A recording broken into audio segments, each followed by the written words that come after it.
afternoon, everyone, and welcome to Public Health Spotlight. My name's Mia Collett, and I'm the Business Manager of the Health and Social Care Division at Panoramic Associates. And today we are joined by Lucy Hubbard. Lucy, can you please start by introducing yourself? Hi, Mia. Thanks so much for inviting me. I'm Lucy Hubbard. I'm the Director of Public Health for Nottingham. Brilliant, thank you. And can you please provide a brief overview to your journey to becoming a Director of Public Health?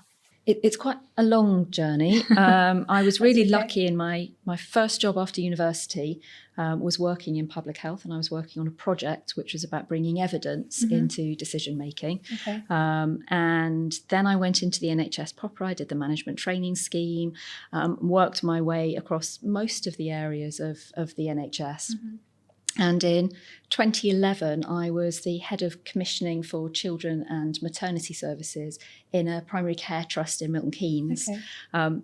Brilliant job. Chief exec was also the director of public health, and he made the whole organisation a public health organisation. And he said to me, "You're kind of already doing the job of a consultant. Why don't you go off and do your training while we go through this big restructure? Right. And when you finish your training, everything will have settled down." It's not quite the way it worked. So I did. I was lucky enough to get onto the training programme in Thames Valley. I did my training and got my first consultant job at Luton Borough Council in 2018. Brilliant. I was consultant there through COVID and had the great opportunity to become the Director of Public Health during COVID in Luton. Amazing community, incredible population, really affected by COVID. And I think it really transformed my approach to public health through that time. And then came here to Nottingham 3 years ago. Brilliant. Thank you very much. And what is the role of a DPH to you?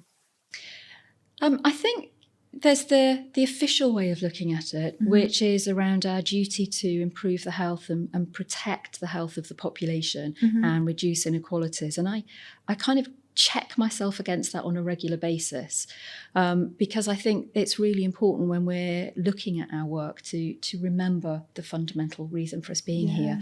But I also think as directors of public health, because we've got one foot still in the health service, we're embedded within local authorities. We've got that ability to really influence. So we are brokers of change, and we're able to encourage other people to work. And we've got some tremendous opportunities with some of the changes that we've got around combined authorities, around place-based partnerships and the new integrated care systems to really impact on that statutory purpose, but not necessarily by doing it ourselves, but by working and encouraging others. What is unique about the population in Nottingham that brings you both challenge and opportunities? Nottingham's a fascinating core city because unlike many of the other core cities, we're actually very defined. We've got very tight borders and we're surrounded by a county who have got some really very rural areas just on our border. And Nottingham itself has a whole range of different levels of deprivation and inequalities, but they're also very unique. So they're not just equal across the city, different challenges in different places. But just like as I was saying in Luton earlier, Nottingham's an incredibly proud city. They're a fantastic community and people really work together. So very strong community and voluntary sector, huge opportunities for making some of that change. But the reality is we've got the second worst smoking rates in the country, very high levels. Over half of our population live in the 20% most deprived in the country. And you can't get away from some of that. And it presents for us some real challenges, but amazing opportunities to do some great public health work.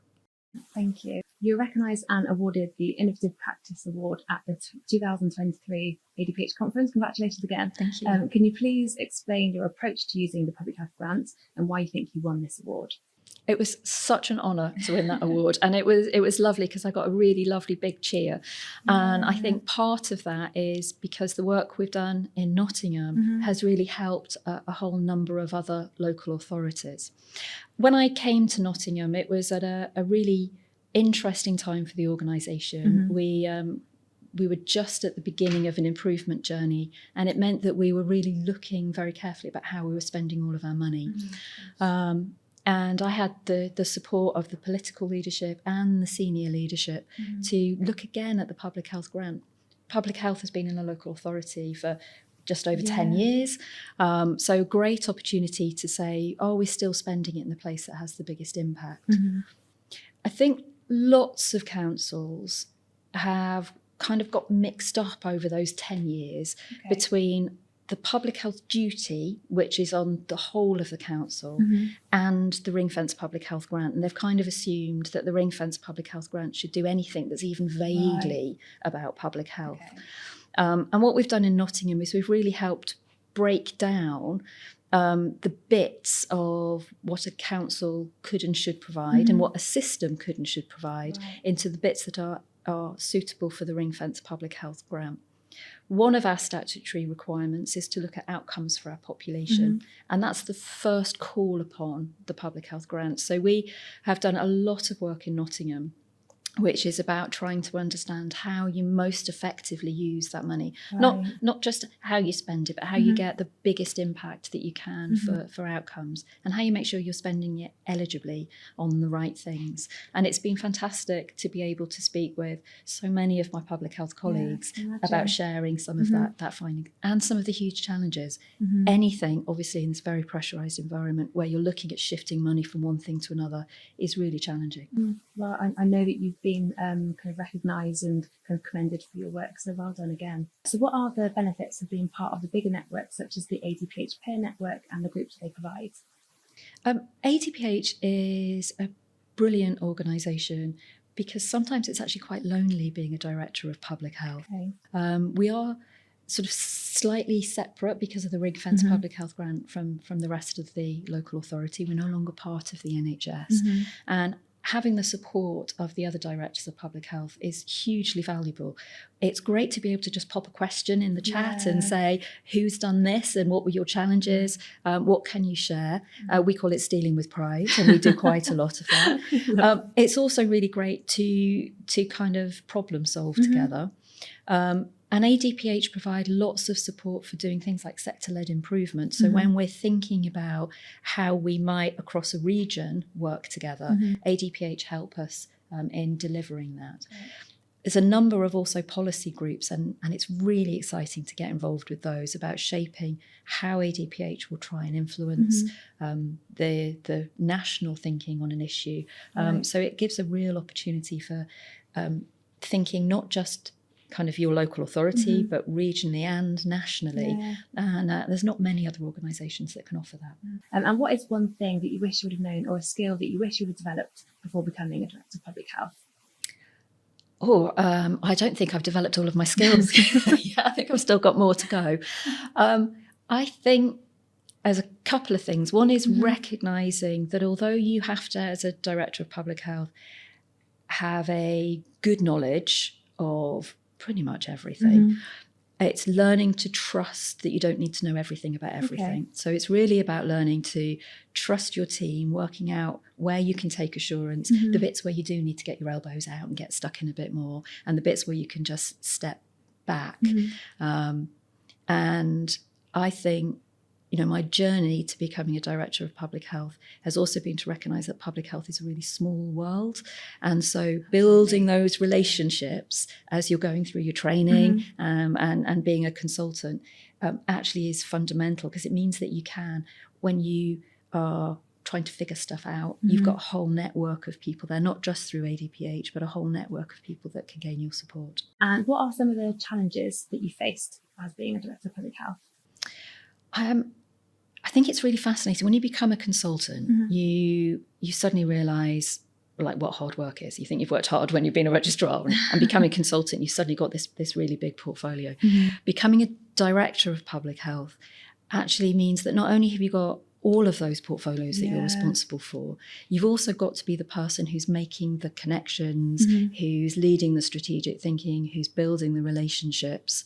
And so it can feel as though you've got 100 balls in the air and maintaining that. And some of those come with real pressure. So balancing those political aspirations and direction against what you think is necessarily right for the population can be a huge challenge.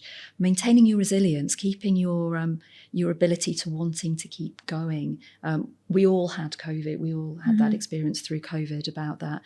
People kept on saying it's a marathon and not a sprint, and yet it wasn't. It was a sprint that just lasted a really long time.